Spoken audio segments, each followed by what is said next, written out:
Rubrika sportive në televizionin 6+1 Vlora në drejtimin e Sajmir Axhiut mbrëmjen e të hënës solli të ftuar interesant, por edhe tema interesante të cilat u hodhën për diskutim. Të ftuar ishin specialisti i futbollit, ish trajneri flamurtarit e Qerem Memushi, Arlind Rustemi, drejtori sportiv i Labëris,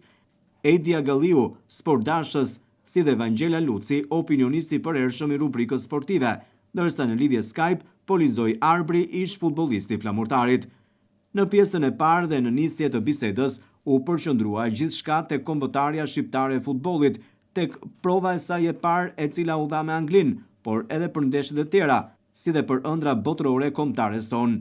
Ndërsa në pjesën tjetër dhe në temë tjetër e diskutimit mjaft me interes ishte flamurtari, ku të ftuarit në studio diskutuan dhe komentuan ndryshimet në pankinë pas largimit e shkarkimit të Andrea Gostinelit dhe emërimit të Artim Pollozhanit, por duke folur edhe për emocionet që sjellin javët e fundit të kampionatit të kategorisë së parë, ku skuadra vlonjate pretendon të ngjitet në Super League dhe sipas të ftuarve është në rrugën e dur dhe me pak sforco pritet që ta bëjë realitet këtë ëndër. Rubrika sportive në drejtimin e Sajmir Axhiut rikthehet sërish të hënën e ardhshme në orën 20 në televizionin 6+1 Vlora.